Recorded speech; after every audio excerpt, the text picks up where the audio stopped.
मेहरुन्निसा फारसी जबान की एक अच्छी शायरा भी थी। उसके तर्ज गुफ्तार ने जहांगीर पर सहर सतारी कर दिया था। अब हम महाज़े जंग पर तन्हा नहीं होंगे मेहरू, तुम्हारी यादें हमारे साथ होंगी। शहनशाह एक सहरजदा इंसान के लहजे में बोल रहा था। कनीज के दिल की धड़कनें भी आलमपना के दोष बदोश होंगी। ये कहकर मेहरुन्निसा ने रुखसत की इजाजत तलब की और वो फातिह हिंदुस्तान को मगलूब करके अपने कमरे में वापस चली गई। दूसरे दिन जहांगीर ने अपने एक मोतमद सिपाही शेख फरीद बुखारी को मुर्तज़ा खान का खिताब देकर हरावल के तौर पर लाहौर की तरफ रवाना कर दिया। मुर्तज़ा खान के हमरा बेहतरीन सिपाहियों का एक दस्ता था। ये सिपाही फनून जंग के माहिर भी थे और शुजा भी। इस फौजी दस्ते को रुखसत करते वक्त जहांगीर ने सिपाहियों से मुख्तसर खिताब करते हुए कहा, अगर तुम में से किसी ने पुश्त पर जख्म खाया और आबरूमंदाना मौत की बजाय जिल्लत की जिंदगी को तरजीह दी तो मैं तुम्हें जिंदा नहीं छोड़ूंगा, और अगर तुम्हारे सीनों पर तलवार के जख्म आए तो मैं तुम्हारी नस्लों को इस तरह सरफराज कर दूंगा कि तुम इन नवाजिशात का तसव्वुर भी नहीं कर सकते। तमाम सिपाहियों ने अपनी शमशीरें बेनियाम कर लीं और उन्हें जमीन की तरफ झुकाकर शहनशाह को सलामी पेश की। फिर यकायक आगरे की फजा घोड़ों की टापों के शोर से गूंजने लगी और शाहराहों से गुबार उठने लगा। मुर्तज़ा खान को रवाना करने के बाद जहांगीर ने मेहरुन्निसा के बाप एतमादुद्दौला यानी मिर्जा गयास बेग को अपने हमरा ले जाने के लिए तलब किया। उस वक्त सूबा पंजाब मिर्जा गयास बेग की अमलदारी में था। आगरा छोड़ने से पहले जहांगीर ने खुफिया तौर पर दोस्त मोहम्मद को बुलाया और इंतहाई राजदारी के लहजे में कहा, मेरी रवानगी से पहले मिर्जा हकीम के बेटों को गिरफ्तार करके उन्हें अपनी सख्त निगरानी में रखो। जब हमारा हकीकी बेटा बगावत कर सकता है तो फिर चचाजाद भाइयों और भतीजों पर किस तरह एतबार किया जा सकता है। दोस्त मोहम्मद ने हुक्म शाही पर फौरन अमल किया और जहांगीर के बहुत से करीबी अजीज गिरफ्तार कर लिए गए। इसके बाद जहांगीर एक और ताकतवर फौजी दस्ता लेकर दिल्ली की तरफ रवाना हुआ। शहजादा खुर्रम आगरे की सरहद तक बाप को रुखसत करने के लिए आया। जहांगीर ने सवारी से उतरकर बेटे को गले लगाया और सरगोशी के अंदाज में कहा, खुर्रम, अपने मुबारक शाह से कहना कि वो हमारी कामयाबियों के लिए दुआ करे। उस रात अर्जुमंद और खुर्रम की तवील मुलाकात हुई, मगर उस मुलाकात में खुशियों की बजाय तलखियां और उदासियां शामिल थीं। अर्जुमंद, आज मैं खुश भी हूं और बहुत गमगीन भी। खुर्रम ने कहा, साहिब आलम, एक वक्त में ये दो मुतजाद कैफियत क्यों? अर्जुमंद ने हैरान होकर पूछा।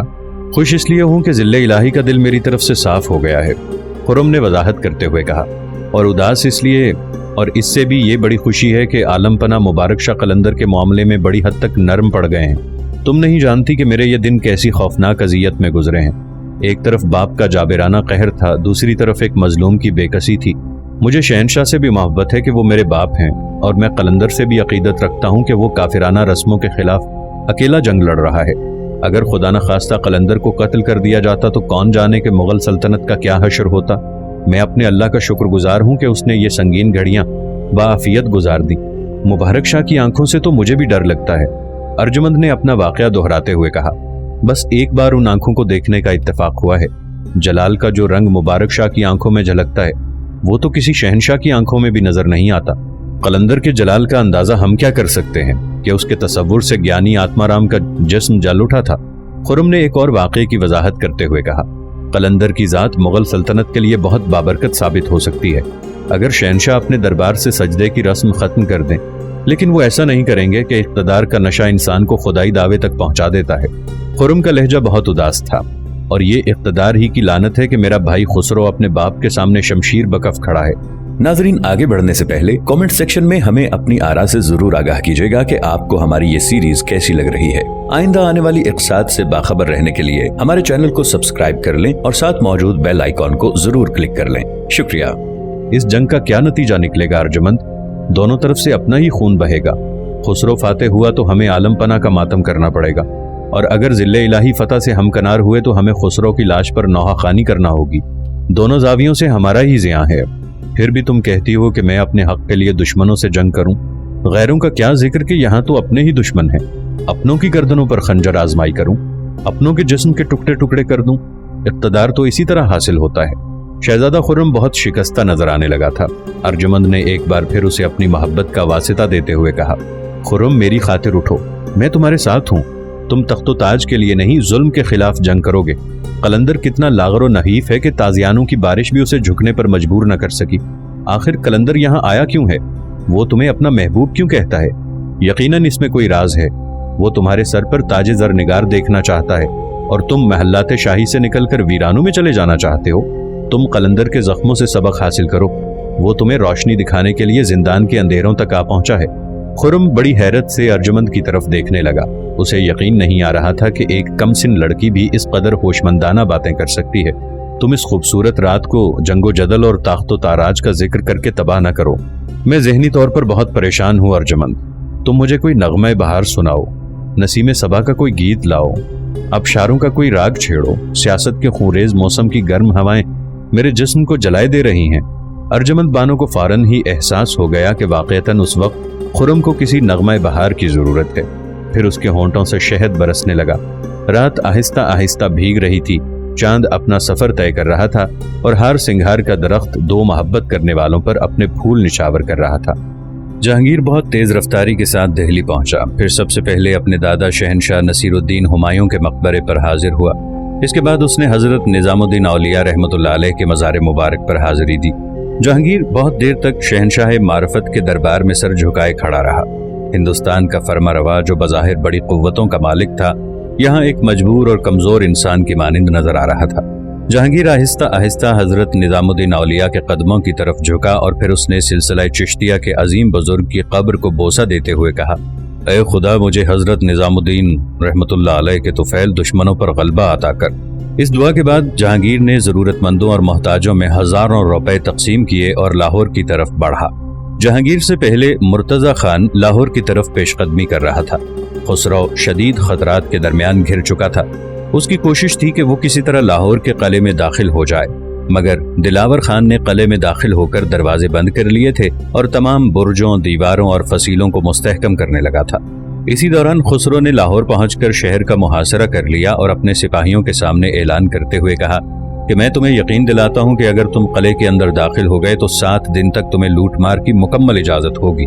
جو سامان جس کے ہاتھ لگے گا وہ اس کی ملکیت سمجھا جائے گا۔ اس لالچ نے باغیوں کو اندھا کر دیا اور وہ اپنے انجام سے بے پرواہ ہو کر قلعے پر حملے کرنے لگے۔ اس جنونی کوشش میں باغیوں کو ایک کامیابی بھی حاصل ہو گئی۔ خسرو کے سپاہیوں نے قلعے کے ایک دروازے کو آگ لگا دی۔ اب انہیں فتح کی منزل قریب تر نظر آنے لگی تھی، مگر اس وقت باغیوں کی حیرت کی کوئی انتہا نہ رہی جب انہوں نے جلے ہوئے دروازے کے مقابل ایک اونچی دیوار کھڑی پائی۔ دلاور خان نے محاصرے کے دوران ہی اس قسم کے انتظامات کر لیے تھے۔ اب خسرو قلعے کے اندر داخل ہونے سے مایوس ہو چکا تھا، پھر بھی اس نے 9 دن تک محاصرہ جاری رکھا، مگر جب خسرو کو اطلاع ملی کہ شہنشاہ خود اس کے تعاقب میں لاہور کی طرف آ رہے ہیں تو اس نے محاصرہ اٹھا لیا اور کسی دوسرے محفوظ مقام کی طرف روانہ ہونے کے بارے میں سوچنے لگا۔ اس دوران جہانگیر نے خسرو کے پاس اپنے ایک قاصد کو یہ پیغام دے کر بھیجا کہ اگر وہ بغاوت سے ہاتھ اٹھا لے اور اپنے قصور کی معافی مانگ لے تو شہنشاہ اس کے ساتھ محبت اور نرمی سے پیش آئیں گے، مگر خسرو مکمل طور پر گردش وقت کا شکار ہو چکا تھا۔ اس نے جہانگیر کی پیشکش کو حکومت کی کمزوری سمجھتے ہوئے قاصد سے صاف صاف کہہ دیا تھا کہ میں تاج و تخت کے سوا کسی دوسری پیشکش کو قبول نہیں کر سکتا۔ جہانگیر نے بیٹے کی محبت سے مجبور ہو کر اسے یہ پیغام بھیجا تھا، لیکن خسرو کے برے دن آ چکے تھے، اس لیے اس کے دماغ پر حماقت اور دیوانگی کے گہرے پردے پڑ گئے تھے۔ مجبوراً جہانگیر نے حکم دیا کہ خسرو کے ساتھ جارحانہ جنگ کی جائے اور اس سے کسی بھی موقع پر نرمی کا سلوک نہ کیا جائے۔ آخر بھیروال کے مقام پر دونوں فوجوں میں تصادم ہو گیا۔ یہ جنگ بہت مختصر تھی، باغی فوجیوں کو شکست ہوئی اور خسرو میدان جنگ سے فرار ہو گیا۔ اب جہانگیر کو یہ فکر لاحق تھی کہ خسرو کہیں بنگال میں اپنے ماموں راجہ مان سنگھ اور شمال مغربی سرحدوں کے علاقے میں ازبکوں اور ایرانیوں سے نہ مل جائے۔ اس نازک موقع پر خسرو کے ساتھیوں میں پھوٹ پڑ گئی۔ کچھ سردار اسے بہار کی طرف لوٹ جانے کا مشورہ دے رہے تھے، مگر حسین بیگ بدخشانی مشرقی علاقوں میں جانے کا مخالف تھا۔ وہ خسرو کو مسلسل کابل جانے کا مشورہ دے رہا تھا۔ اس نے پرزور لہجے میں کہا، اگر شہزادہ عالم میری بات مان لیں تو میں قلعہ روہتاس کا سارا سامان جنگ اور خزانہ حضور کی نظر کر دوں گا۔ خسرو خزانے کے لالچ میں حسین بیگ کی تائید کرنے لگا۔ یہ بات ایک گروہ کو بہت گراں گزری۔ دراصل وہی اس فتنے کی جڑ تھے۔ جہانگیر کے تعاقب کی خبر کو بہانہ بنا کر وہ خسرو سے الگ ہو گئے۔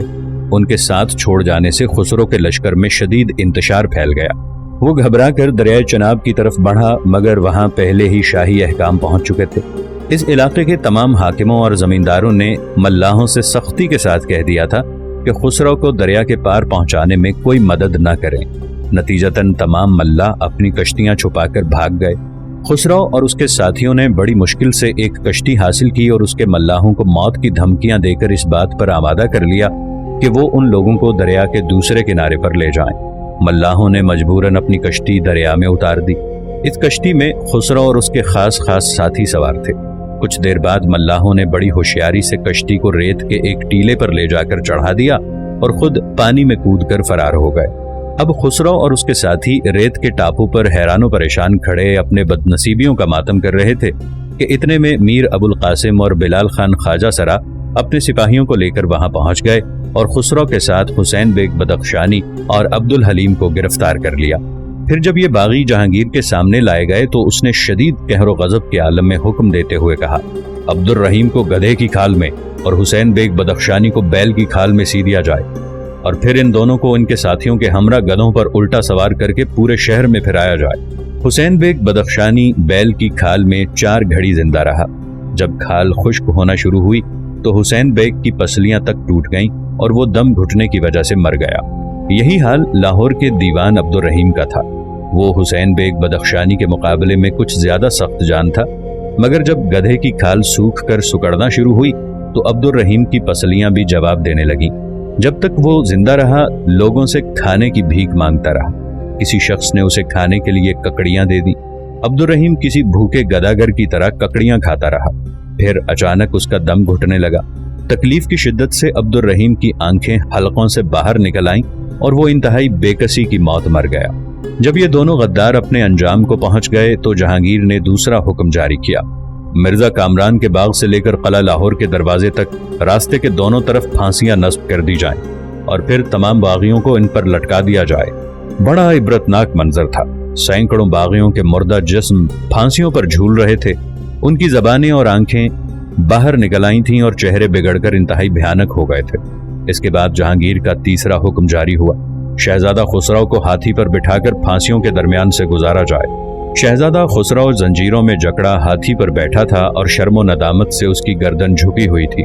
جہانگیر کے حکم پر نقیب آوازیں لگا رہے تھے، با ادب با ملاحظہ ہوشیار، بادشاہ سلامت کی سواری آ رہی ہے۔ ذلت و رسوائی کے احساس سے خسرو کا پورا جسم پسینے میں نہا گیا تھا۔ پھر جب ہاتھی باغیوں کی لٹکتی ہوئی لاشوں کے درمیان سے گزرا تو نقیبوں نے زوردار آوازوں کے ساتھ پکارنا شروع کر دیا، یہ امیر اور وزیر شہنشاہ کو سلامی پیش کر رہے ہیں۔ باغیوں کے گروہ سے 5 آدمی ایسے بھی گرفتار کیے گئے تھے جنہیں شہزادہ خسرو کا ذاتی ملازم سمجھا جاتا تھا۔ جہانگیر نے 5 مجرموں کو اپنے حضور طلب کیا۔ ان میں سے 3 افراد منحرف ہو گئے۔ تینوں نے برملا کہا کہ وہ شہزادہ خسرو کے ملازم نہیں ہیں، انہیں صرف دشمنی کی بنا پر اس بغاوت میں ملوث کیا گیا ہے۔ جہانگیر نے ان کے بارے میں تفتیش کا حکم جاری کیا اور باقی 2 افراد کو ہاتھی کے پیروں سے کچلنے کی سزا دے دی۔ غرض تمام باغیوں کو دردناک سزائیں دینے کے بعد جہانگیر شہزادہ خسرو کی طرف متوجہ ہوا۔ جب اسے دربار شاہی میں طلب کیا گیا تو وہ زنجیروں میں جکڑا ہوا تھا۔ دیکھنے والوں نے دیکھا کہ شہزادہ خسرو زار و قطار رو رہا تھا اور اس کے جسم پر شدید لرزش طاری تھی۔ اہل دربار بھی لرزہ خیز منظر سے اس قدر متاثر ہوئے کہ انہیں اپنی سانسیں رکتی ہوئی محسوس ہو رہی تھیں۔ میں ذل الہی کے رحم کو آواز دیتا ہوں کہ میرا مقدمہ خلوت گاہ شاہی میں پیش کیا جائے، خسرو نے کامتی ہوئی آواز میں کہا۔ مجھ سے اہل دربار کے سامنے یہ ذلت و رسوائی برداشت نہیں ہوتی۔ خسرو کی درخواست سن کر جہانگیر غضبناک ہو گیا۔ کیا تو نے اپنے باپ کے خلاف تنہائی میں بغاوت کی تھی؟ اگر تو ایسا کرتا تو ہمیں اپنے انصاف کی قسم ہے کہ تیرا معاملہ بھی تنہائی میں طے کرتے۔ خسرو کے پاس اس سوال کا کوئی جواب نہیں تھا۔ وہ بدستور لرزتے جسم کے ساتھ آنسو بہاتا رہا۔ کیا ہم نے تجھے سمجھانے اور بغاوت سے روکنے کے لیے تیرے پاس اپنا قاصد نہیں بھیجا تھا؟ جہانگیر نے مجرم بیٹے سے ایک اور سوال کیا۔ کیا تو ہمیں مجبور سمجھ رہا تھا کہ ہم تیری طاقت سے خوفزدہ ہو گئے ہیں؟ شہزادہ خسرو خاموش کھڑا رہا۔ یہ ہمارا انصاف اور رحم ہی تھا کہ ہم آخری دم تک تجھے سیدھے راستے پر لانے کی کوشش کرتے رہے۔ جہانگیر کا لہجہ مزید قہرناک ہو گیا تھا۔ یہ ہماری بھول تھی خسرو کہ ہم تجھے اپنے بیٹے کے ساتھ ساتھ ایک انسان بھی سمجھ رہے تھے، مگر وقت نے ثابت کر دیا کہ ہم ایک پتھر سے مسلسل سر ٹکراتے رہے تھے۔ پورے دربار پر موت کا سناٹا چھایا ہوا تھا۔ تو ہمارے اعتبار کا ہی نہیں، اپنی مہربان ماں کا بھی قاتل ہے۔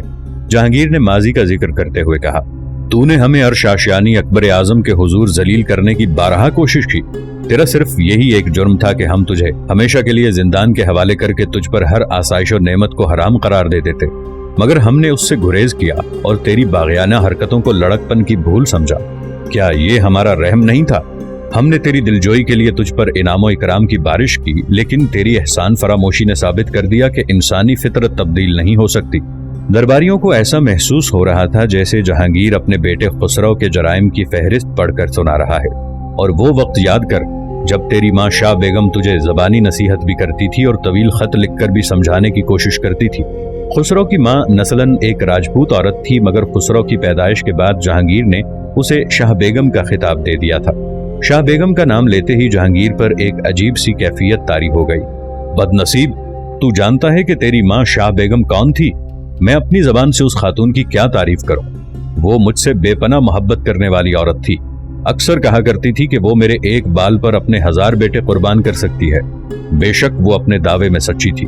हम जानते हैं कि शाह बेगम ने किस किस तरह तेरी इस्लाह की कोशिश की, मगर वो औरत इस राज से बेखबर थी कि उसका बेटा नाकाबिले इस्लाह है। फिर उसी गैरत और शर्म ने उसे खुदकुशी पर उकसाया, यहाँ तक कि उस हयादार खातून ने ज्यादा मिकदार में अफीम खाकर अपनी जिंदगी का खात्मा कर लिया। शाह बेगम की मौत का जिक्र करते करते जहांगीर के चेहरे पर रंजो अलम के गहरे साए नुमाया होने लगे थे। माँ को मौत की नींद सुला देने के बाद तू बाप को भी कत्ल कर देना चाहता था। आखिर तेरी फितरत का जमीर किस मट्टी से बना है और तू किस मनहूस घड़ी के दरमियान इस दुनिया में आया था? शहजादा खुसरो अपनी जिंदगी से मायूस हो चुका था, मगर एक बार बाप की मोहब्बत ने फिर जोश मारा और खुसरो को सजाए मौत देने की बजाय हुकूमत का एक नापसंदीदा कैदी बना दिया गया, जो हर वक्त जंजीरों में जकड़ा रहता था और जिसकी सख्त निगरानी की जाती थी। खुसरो की बगावत कुचलने के बाद जहांगीर लाहौर में ठहर गया। बाज मुशीर मुसलसल पैगाम भेज रहे थे कि शहनशाह दारुल हुकूमत आगरा वापस तशरीफ ले आएं कि इस वक्त गुजरात, दक्कन और बंगाल की फजा बहुत ज्यादा नासाजगार थी। जहांगीर ने मुशीरों के इस पैगाम को नजरअंदाज कर दिया, क्योंकि शाह ईरान का रवैया खतरनाक सूरत इख्तियार कर गया था। इस कशीदा फजा को हमवार करने के लिए जरूरी था कि ईरानी सरहद की मुस्तकिल निगरानी की जाए। मजबूरन जहांगीर को लाहौर में तवील क़याम करना पड़ा। उसने फौरन ही शहजादा खुर्रम को खत लिखा, फर्जंद हम फौरी तौर पर दारुल हुकूमत तशरीफ नहीं ला सकते, इसलिए तुम हमारी वालिदा मोहतरमा मरियम ज़बानी बेगम और दूसरी बेगमात को लेकर लाहौर हाजिर हो जाओ। हम तुम्हारा रोशन चेहरा देखने के लिए बहुत बेकरार हैं। खुर्रम ये खत पाकर बहुत मसरूर नजर आ रहा था कि उससे बाप की बेपनाह मोहब्बत का इजहार होता था, मगर जब उसने अर्जुमंद से अपनी रवानगी का जिक्र किया तो वो उदास नजर आने लगी। तुम्हारी ये आज़ुर्दगी बेसबब है अर्जुमंद, खुर्रम ने उसे समझाते हुए कहा। क्यों? अर्जुमंद ने मुख्तसर सा सवाल किया। इसलिए कि तुम मेरे हाथों में हर वक्त तलवार देखना चाहती हो और तुम्हारी ख्वाहिश है कि मैं महाज़े जंग पर मुसलसल अपने दुश्मनों से लड़ता रहूं। खुर्रम ने जवाबन कहा, तुम मेरी इस रवानगी को भी एक जंगी सफर समझ लो कि जैसे मैं लाहौर की जानिब नहीं किसी मैदान कारज़ार की तरफ जा रहा हूँ। बेशक मैं तुम्हें शमशीर बकफ देखना चाहती हूँ, मगर इसका यह मतलब नहीं कि मैं तुम्हारी जुदाई बर्दाश्त कर लूँ। अर्जुमंद बानो ने बड़े जज्बाती लहजे में कहा, मेरी तो ये ख्वाहिश है कि मैं भी तुम्हारे दोष बदोश जंग करूँ। अगर किसी दुश्मन की शमशीर तुम्हारी तरफ लपके तो मैं अपने जिस्म पर जख्म खाऊं। मेरे लिए वो लम्हा सबसे ज्यादा अजियतनाक होता है जब तुम मेरी नजरों से ओझल हो जाते हो। फिर मैं इस तवील जमाना फिराक को किस तरह बर्दाश्त करूंगी? मुझे भी अपने हमरा लाहौर ले चलो खुर्रम। अर्जुमंद इस कदर जज्बाती हो गई थी कि उसे अपनी जबान पर काबू नहीं रहा था। अगर तुम इस सफर में मेरे हमरा चली गई तो लोग क्या सोचेंगे? शहजादे ने परेशान होकर कहा। मैं क्या करूं खुर्रम? अर्जुमंद की आवाज कांप रही थी। मैं अपने दिल से मजबूर हूं। तुम्हारे दिल की मजबूरियां तो मेरे पैरों की जंजीर बन जाएंगी। खुर्रम ने अर्जुमंद को समझाने की कोशिश की। मैंने कल रात फिर वही भयानक ख्वाब देखा कि एक औरत मेरे और तुम्हारे दरमियान हायल हो गई है। अर्जुमंद ने रोते हुए कहा। ख्वाब तो सिर्फ ख्वाब है, इसका हकीकत से कोई ताल्लुक नहीं होता। खुर्रम ने पुरजोश लहजे में कहा, ताकि अर्जुमंद की वहशत और बेचैनी खत्म हो जाए। ये तुम्हारी मोहब्बत की इंतहा है कि तुम अपने साए को भी मशकूक नजरों से देखने लगी हो। जिस औरत का दुनिया में कोई वजूद नहीं, उसे तुम्हारे अंदेशों ने मुजस्सम बना दिया है, और अब वही नामालूम औरत तुम्हें ख्वाबों में डराती रहती है। खुर्रम की तसल्ली आमेज गुफ्तगू से अर्जुमंद के बहते हुए आंसू थम गए थे। इस सफर में तुम्हारे साथ और कौन जा रहा है? अचानक अर्जुमंद ने एक नया सवाल कर दिया। दादी साहिबा मरियम ज़मानी बेगम, सुल्ताना सलीमा बेगम और दूसरी बेगमात, खुर्रम ने जवाब दिया, मगर वो अर्जुमंद के सवाल का मकसद नहीं समझा था। सुल्ताना सलीम बेगम के साथ फूफी हुजूर भी जाएंगी? अर्जुमंद का इशारा मेहरुन निसा की तरफ था। अब खुर्रम समझ गया था कि अर्जुमंद बानो ने यह सवाल क्यों किया था। दादी मोहतरम जाएंगी तो मेहरुन निसा बेगम का जाना भी लाजमी है, खुर्रम ने जवाबन कहा। कुछ देर के लिए अर्जुमंद बानो अपनी फूफी की तरफ से हसद का शिकार हो गई। پھر اس نے بڑی مشکل سے اپنے جذبات پر قابو پاتے ہوئے کہا کہ پھوپھی حضور کے ساتھ معروف کو بھی لاہور لیتے جائیں۔